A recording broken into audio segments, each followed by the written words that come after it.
This one was tied up in the fourth quarter. The Bills come out on top, defeating the Dolphins 31-21. Welcome into Bills Postgame Live. He's Bills Hall of Famer Steve Tasker. I'm your host, Maddy Glab. This one was too close for comfort. A roughing the kicker penalty in the fourth quarter shifted things in Buffalo's favor. They score a touchdown, take the lead. A huge defensive interception by Terrel Bernard shuts the door on the Dolphins. What do you make of this game? Well, it's better than the 61-yarder to beat him in the last play of the game, but this is a game that was frustrating for a lot of Bills fans, and because the offense just didn't seem to have it. When you come into this game where you knew the Dolphins had a pretty good pass rush, but their secondary was depleted to a large degree. You felt like you had an edge in the linebacker matchup with your skill positions. And the Bills just could not take advantage of it.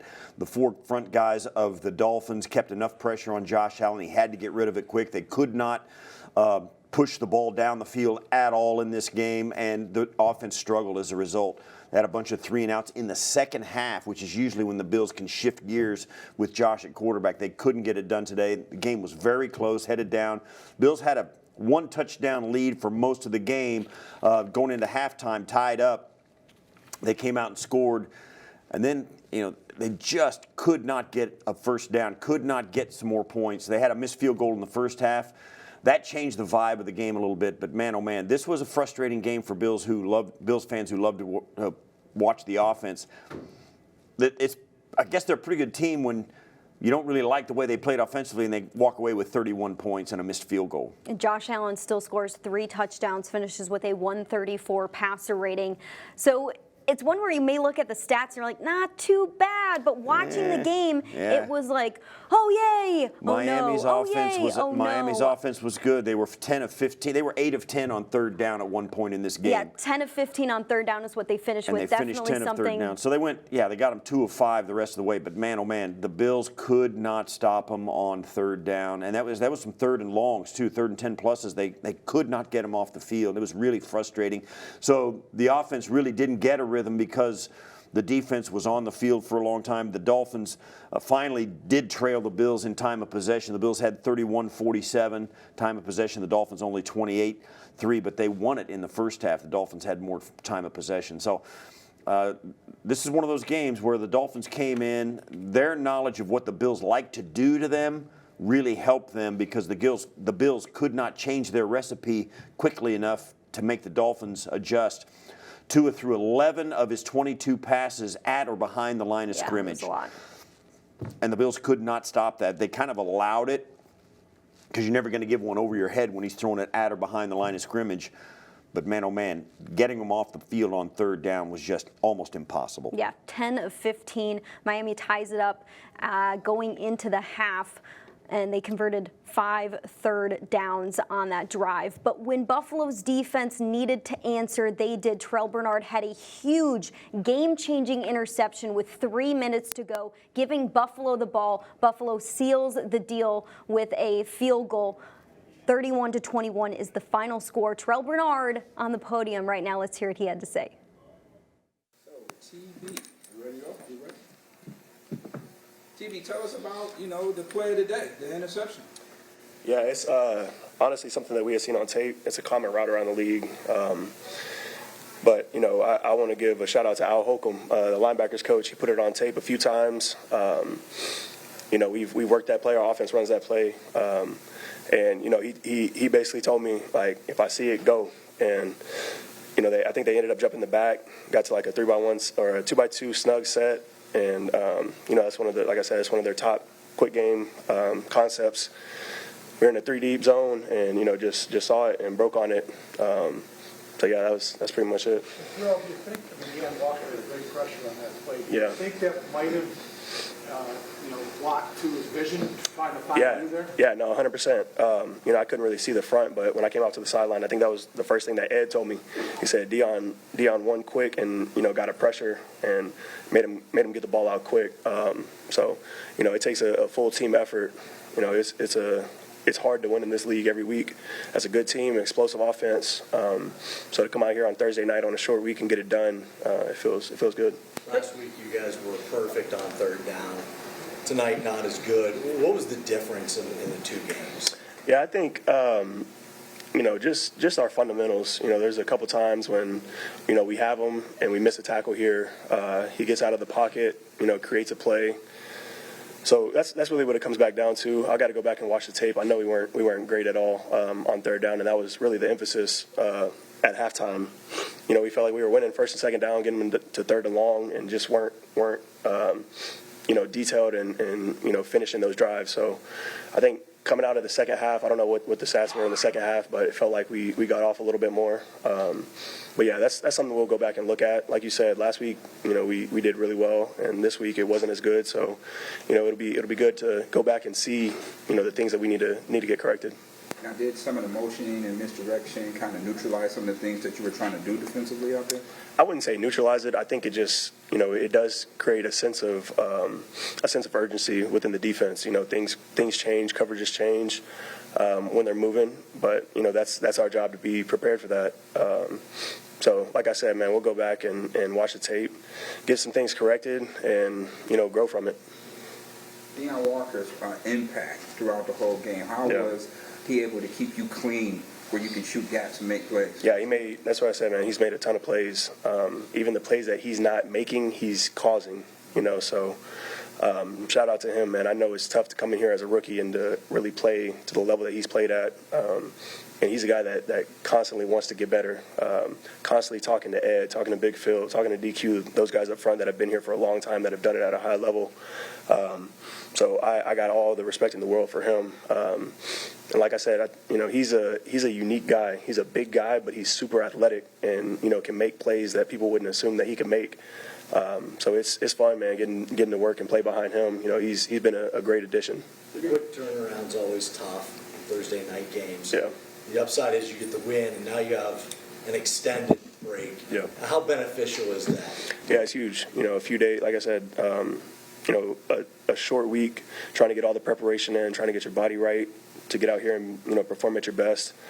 And then coming out here and getting the win is, like you said, is huge. A couple extra days to really recoup, catch our breath, and go in and get some things corrected that we might not have had on a regular week, and have that extra time to really dial in on what we need to do and where we can get better, do a little self-scout, and, move on from there. And, the few days helps your body, helps your mind, and, gets you in a new groove.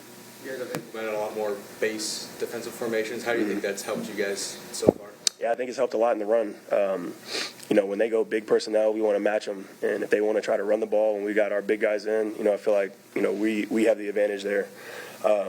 We know Terrell can do it. He's done it for a long time. But to have another big body come in and, be able to change some things up and, not be as predictable and not, just being our same nickel package that we're in most of the time, I think it's been good for us. We've got a lot of guys in the linebacker room that can play good football. Terrell included. He's, a semi-linebacker when it comes to that. But, it's been fun. A new wrinkle kind of in the defense. We've done it before, but, doing it a little bit more now. And, I feel like we've been pretty successful in it so far. Terrell, what is it about this defense that just, no matter what's happened the first few quarters of the drive, to be able to come up and make a play and force these turnovers in big spots? Yeah, I think it's just the mindset. We talk about it all the time. The ball is the most important thing, and we know it's not going to be perfect.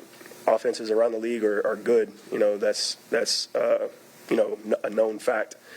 But for us, it comes down to taking the ball away, and especially in the critical moments of the game. So. That's something that we preach and something that we believe in and something that we've been, pretty good at. And, I think that's just the philosophy of who we are. No Milano, so how instrumental was Shaq Thompson and Dorian Williams out there with you today? Yeah, it's huge. Me and Dorian have played a lot of football together. I've grown to know him as a player, as a person. So it's cool to, have that relationship and then go out there and be able to play together. And, he, like I said, when Matt's out there, he's coming in the base packages. Matt's down, so, Shaq's coming in, and, he's been a great addition. A veteran leader, a guy that's played really good football at a high level for a long time. A smart player, and somebody that I lean on a lot. Honestly, he's one of the guys that I look to the most. Getting tips here and there, communication-wise, things that I need to get better at. So having him in the building and being around, man, it's been great. How much of the speed plays in the fourth quarter? Like, Chiefs game last year, playoff game against the Ravens. I mean, these are all fourth quarter plays that you're turning in. Are you building up a book on a quarterback through the course of the game where you just read him a half second faster by the time you get to the end? What is it about you in the fourth quarter? Yeah, I think that's part of it. The mental part of the game, you learn as the game goes. You get a feel for the offense, you get a feel for the route concepts as they want to get to, the people they want to get the ball to. Certain situations, you have a tell on where the ball is going. And I think that's for all of us. We talk about it all the time on the sideline, the ball.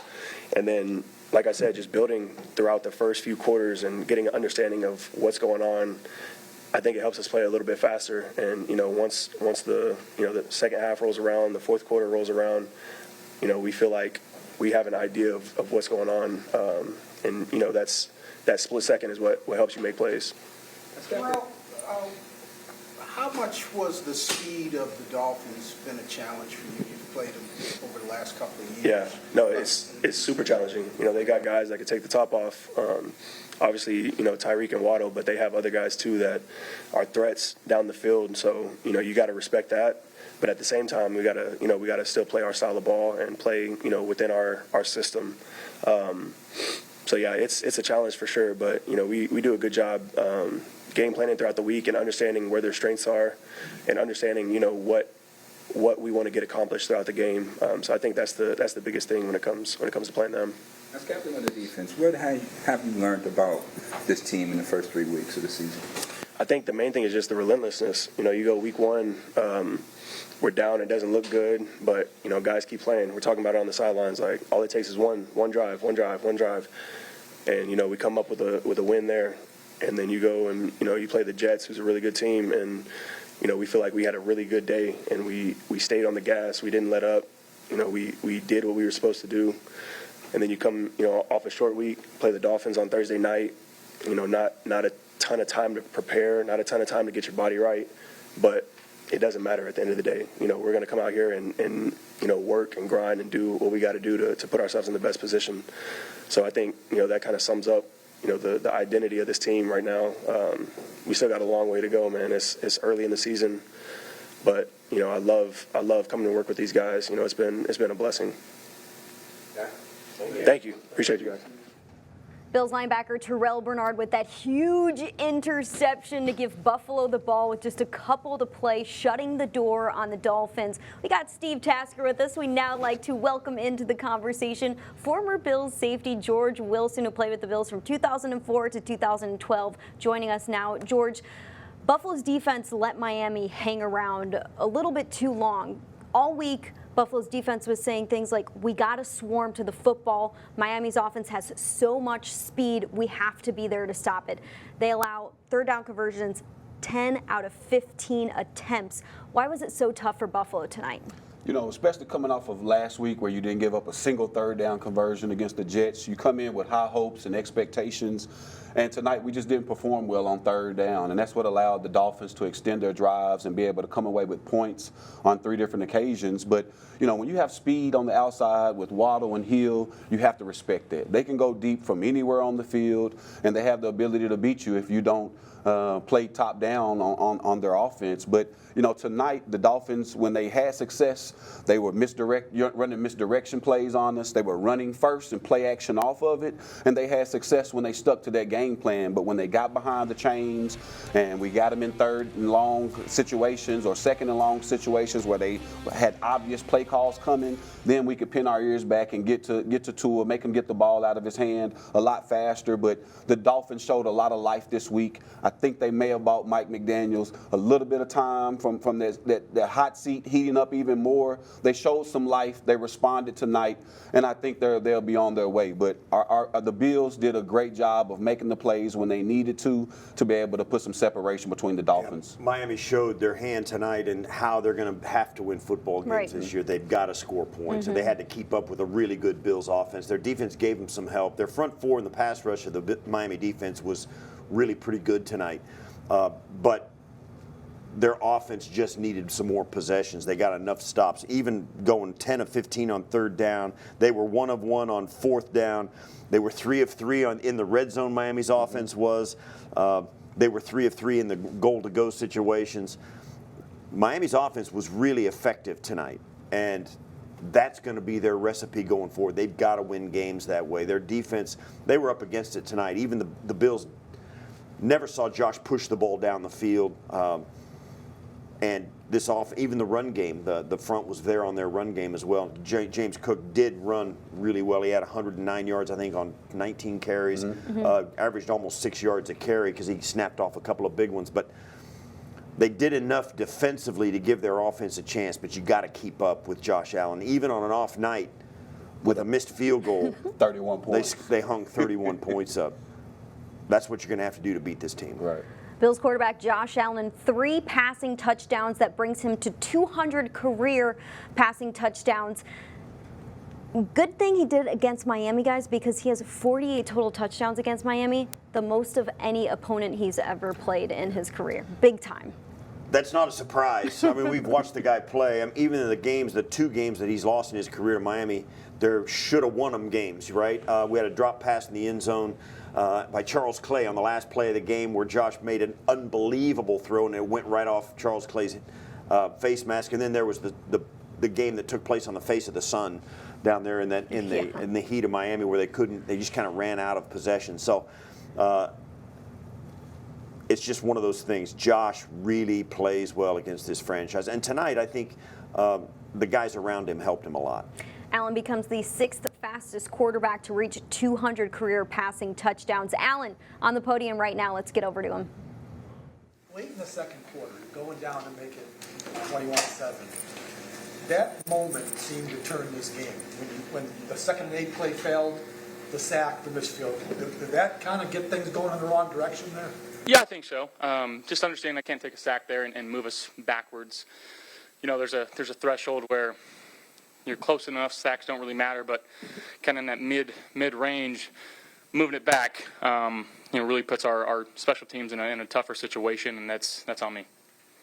So Josh, you going to talk about, it seemed like the offense. Due to the short work week, or what do you goes into that? I mean, they had a good plan today. I thought their offense did a good job of sustaining drives and really limiting our opportunities. I thought we had opportunities on the offensive side, and we didn't take advantage of some of them. But at the end of the day, we got the win. Jackson already learned early on to always expect the ball with you. What happened on that play when you're rolling out there? Yeah, just extending the play, a little naked action. He did a good job of just staying in concert with me, and just got the corner there. I think it was Rasul to just kind of commit one way, and he stayed alive for me and made a play.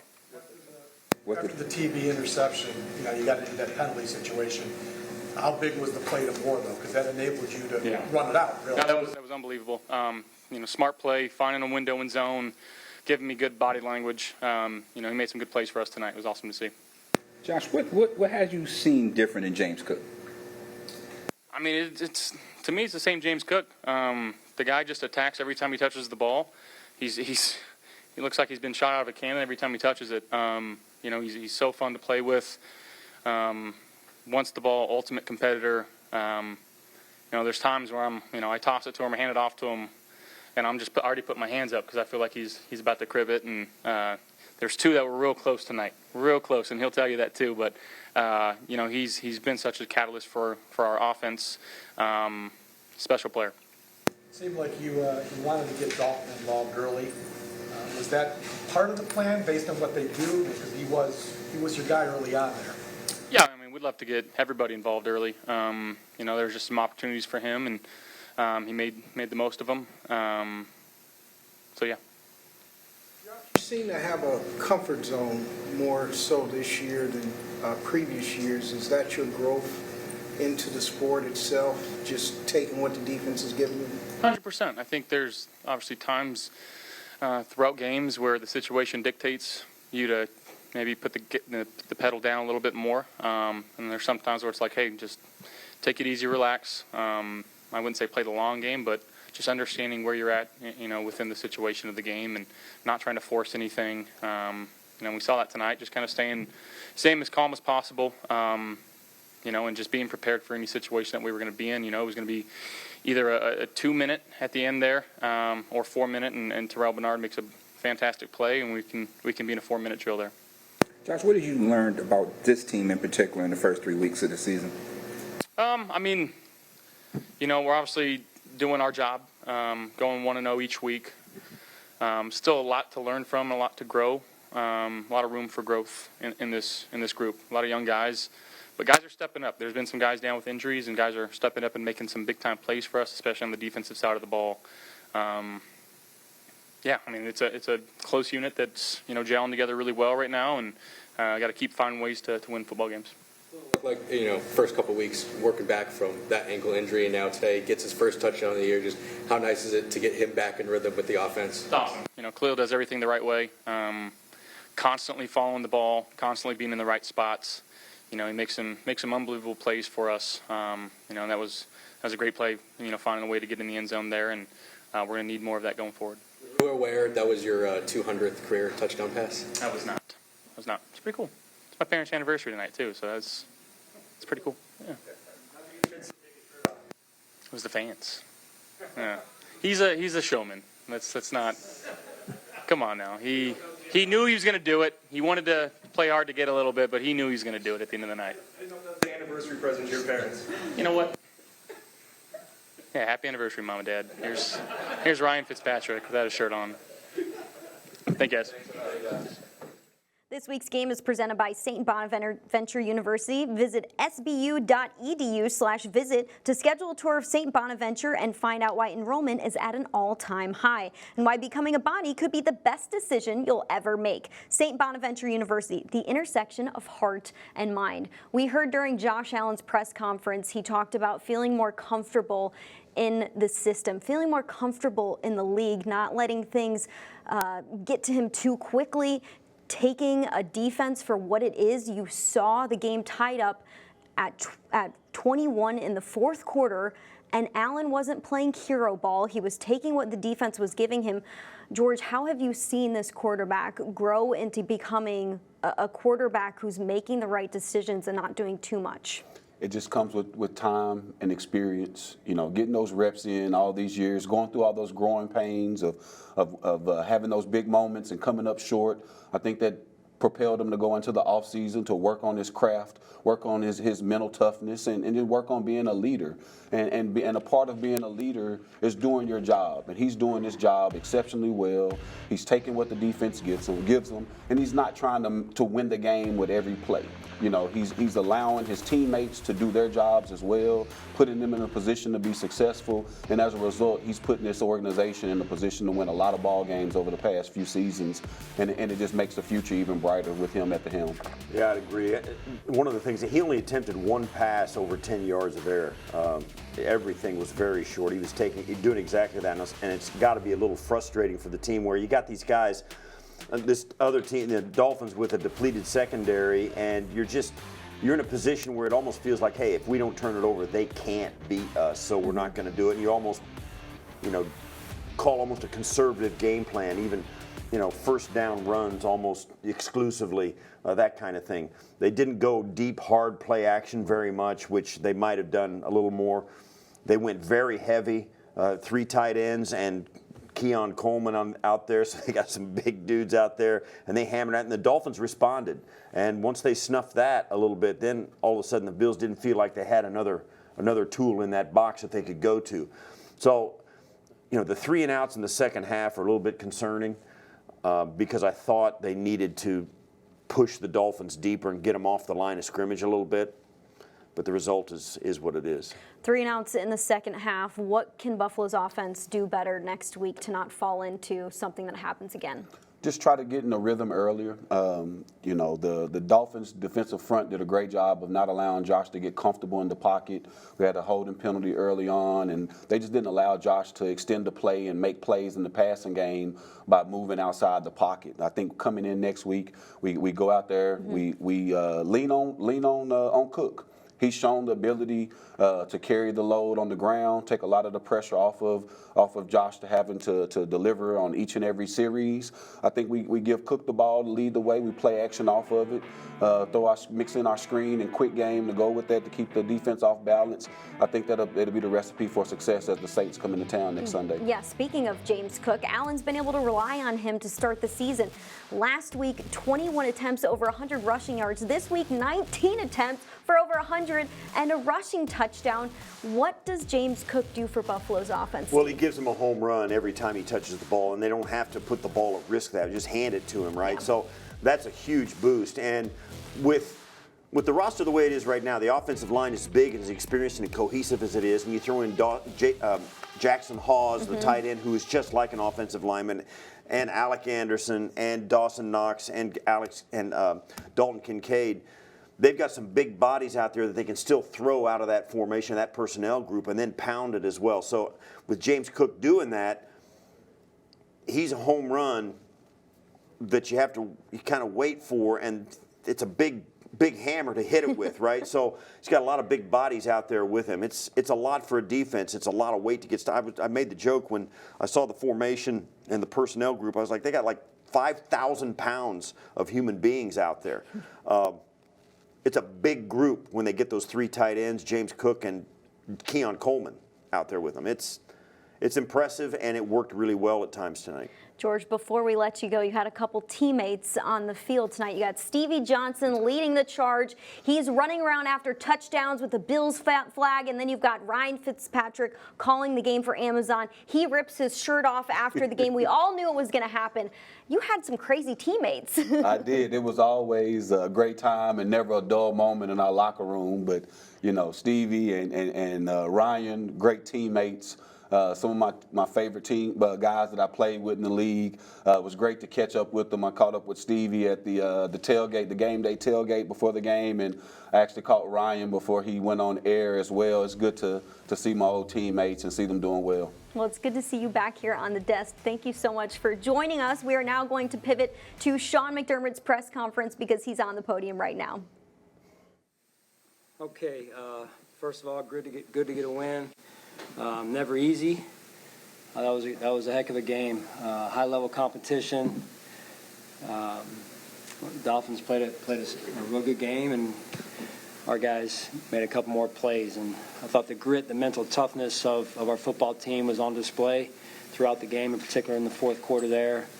Deion getting his hands up, Deion Walker, and TB making that play, and then being able to seal the game.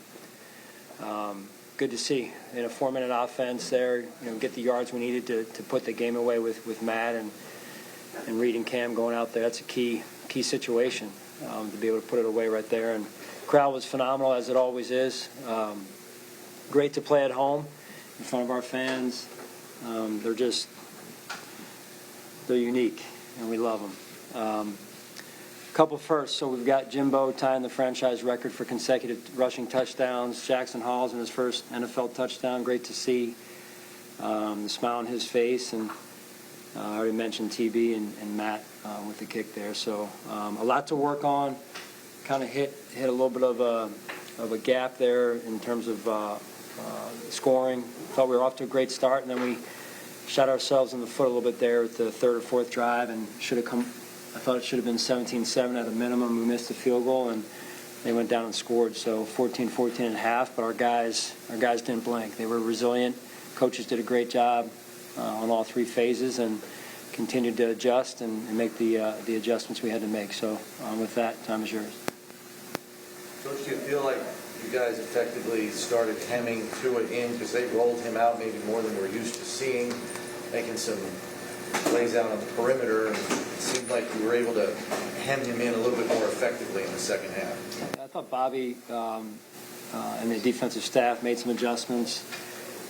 Still too many third down conversions where he was extending the play more than I would have liked to have seen, and so we got to look at that a little bit more, and same with the red zone. But overall, making a big play like that, I thought defensively we felt like we were playing well. Other than the first drive, I thought at halftime we were playing well. It was the third downs before the half, and then the third downs really after the half. It continued.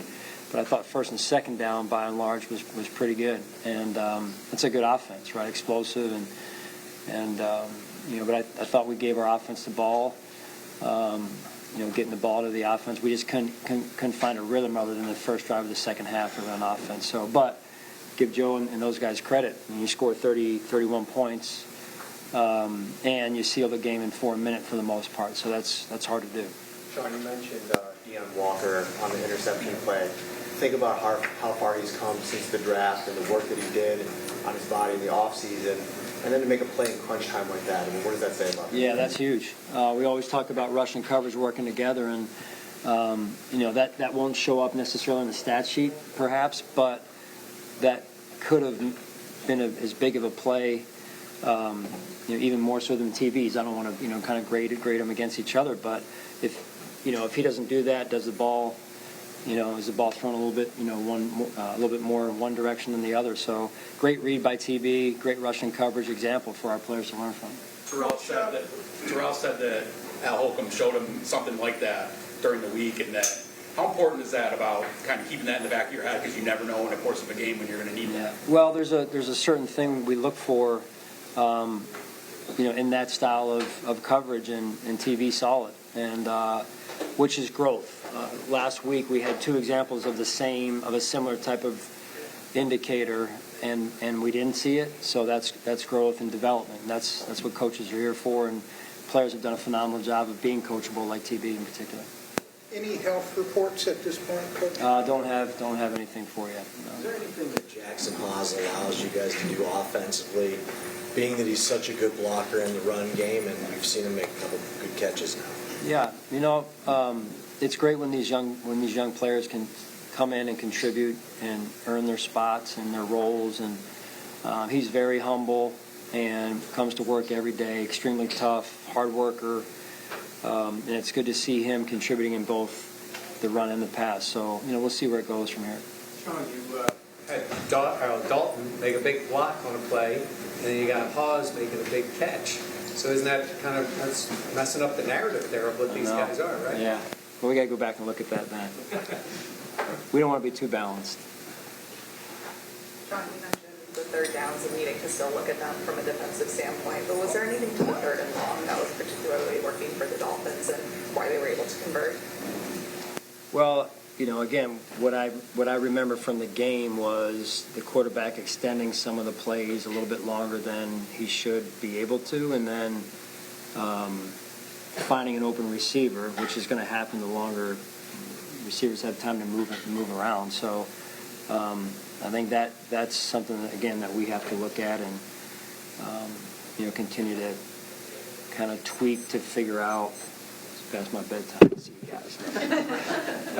Continue to figure out, especially with Ed not being available. So we'll see where that goes in the next week.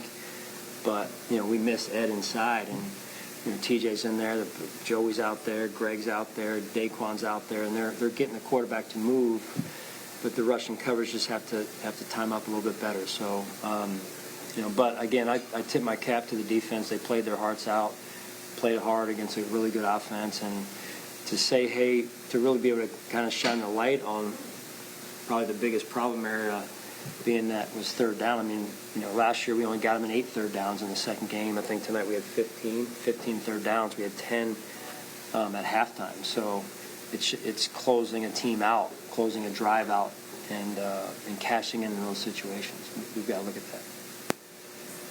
All right? Thank you, guys. With Josh Allen's 3 passing touchdowns tonight, he becomes the fastest player in NFL history to reach 300 career touchdowns. It's fitting he does it against the Dolphins. His record against the Dolphins, 14-2, undefeated at home. Steve, there were 3 ties in this game. They were tied up in the fourth quarter, but with Allen, it felt like the Bills always had a chance. Yeah, it always feels like you have a chance with Josh. This offense in this building is really tough. He knew that they had another gear we hadn't seen in the second half. We were talking about the possessions and how those went. They only had 3 possessions in the first half. The fourth one was a kneel down with 2 seconds, and they just knelt it down. 3 possessions in the first half. They got a touchdown, and then Prater's missed field goal off to the left. So then at the end of then they came out right out of halftime, got a touchdown, and then they punted twice, and that's when people started to get a little bit, I don't know, because to answer those, the Dolphins came back with a touchdown and tied it up. The Khalil Shakir touchdown with, 12-18 left in the fourth really put the pressure on. You knew something was going to have to happen. And, of course, Terrel Bernard's game-sealing interception was the moment when you knew finally it was going to be over. They tacked the 3 points on. A little bit of a question as to whether they would do that with 30 seconds left in the game, risk a missed field goal, because then all they have to do is go 25 yards to tie it, or to get the all they have to do is score a touchdown to tie it up. But Prater comes through, makes it. It's a 10-point game, and it's virtually over. So all that stuff coupled together, this was a real game where everything had to play together. You're a special teamer. I gotta ask you this. There's a roughing the kicker penalty that was a momentum-shifting play. Miami had just scored a touchdown. The Bills were getting ready to punt, but there's a roughing the kicker penalty on Miami in the fourth quarter. Gives the Bills an extension of the drive. The Bills end up scoring. They have a touchdown lead. Have you ever seen a roughing the kicker penalty swing things in another team's favor like that? No, the Dolphins had their defense on the field, and what they were doing when Mike McDaniel in his postgame said they were trying to hurry the process of the punter. And Sealer came through so fast and so hard, he thought he had a chance to block it, and he's a regular defensive lineman. He's not a punt blocker. He's not a guy who does that a lot.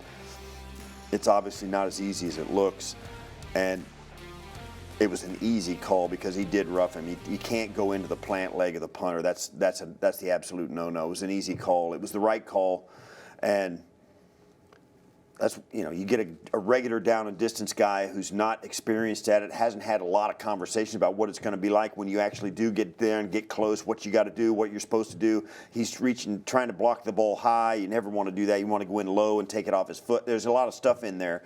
You get a regular down and distance player who breaks through and has a moment like that. They don't know how to act, right? He ends up rolling into the punter's plant leg and extends the drive.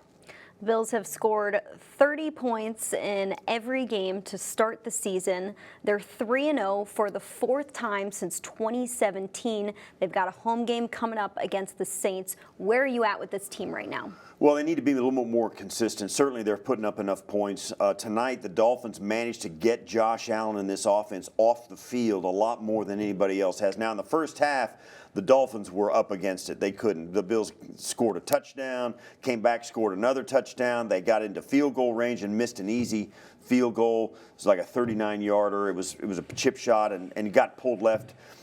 They came out after halftime, got a touchdown. So, I mean, it was just the Bills were just rolling. And then in the second half, for whatever reason, Miami got the Bills off a 3-and-out after the the first touchdown of the half. Then they got them on a 6-play drive and out. That stretch in there is something we haven't seen from this offense. They usually are really tough to get off the field, and Miami gave them 9 plays over 2 drives, 1 3-and-out, 1 6-and-out. There just wasn't enough time of possession there, and Miami managed to find themselves offensively. You can't say enough about how creative Mike McDaniel is to get that team into third down conversions. I mean, Tua didn't throw the football down the field more than 10 yards once, and they still, because of the speed of the team, because of the space that Achane and Tyreek make for themselves when they have the ball in their hands, they're hard to defend, very hard to defend. You saw it tonight.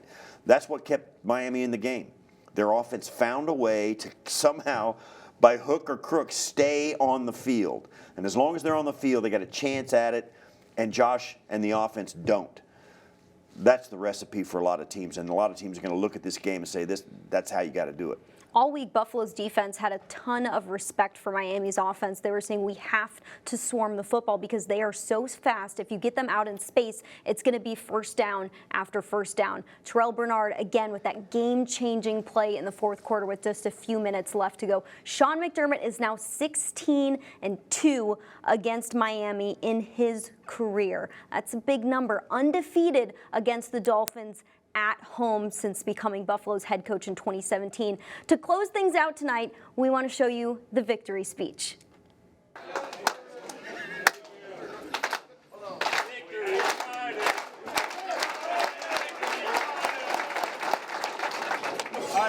Hey, I'm gonna tell you what, man. That's some real mental toughness right there and grit, man. Right? Toe to toe the whole way. Wasn't going our way. You guys stood up. You stood up and made a big time play. TV, great for you.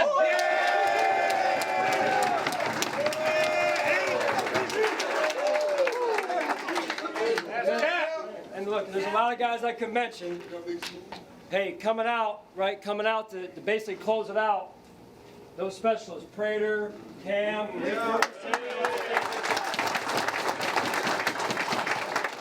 got a couple first I want to recognize. We got, where's Jackson Hall's first NFL?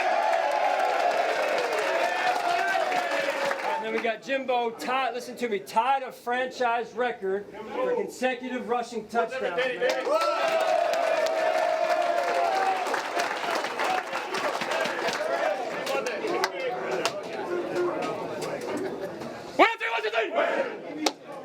Sean McDermott there saying, hey, we went toe-to-toe and we came out on top. Anytime the Bills are in a game, it's tied in the fourth quarter, things aren't going their favor, somebody stands up for them, whether it's on offense, whether it's on defense.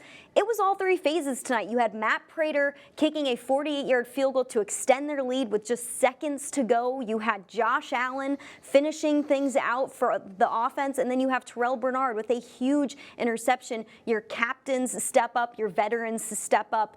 It's something that this team has done time and time again, Steve. And we're also seeing a couple of flashes from the young guys. Jackson Hawes, who you heard Sean McDermott How about mention, Jackson Hawes? Getting his first touchdown. And I'll say this too, his blocking in the run game has been elite for a tight end. He's really, really good at it. And another guy who showed up tonight in a big way, Deon Walker. Yeah. Came through and was doing some really good things, not only in the pass rush at the end where he got into Tua's face and made him throw it quick, but also in the run game earlier on down inside. So Deon Walker finding his way also. So Jackson Hawes, Deon Walker, Terrel Bernard, Josh Allen, from the top, from the oldest guys to the youngest guys, everybody on the roster contributed tonight. It was good to see. Yeah, it's great to see some of those young guys like Jackson Hawes and Deon Walker get in on the mix. How about Jackson Hawes, the athleticism, catching a little pitch pass from Josh Allen to score? I don't know how he was ready for it. What can he do? I don't know how he was ready for that. You know, I don't know whether they rehearsed that or he just knows that Josh is kind of, he might do that. Yeah, that was awesome. something. It was awesome because he wasn't alone either. The guys were closing in, and there was no space, and it was a quick flip. And I don't know how you get ready for that. Swivel. Yeah, it was. I don't know how you stay. You're alert enough to. Oh my gosh, what's he doing? And catch it. So good on him. Great catch. Some good things to take into week 4 against the Saints. Another home game for Buffalo coming up next week. We want to thank you for tuning in to Bills Postgame Live. For Steve Tasker, I'm Maddy Glab. We'll see you next time.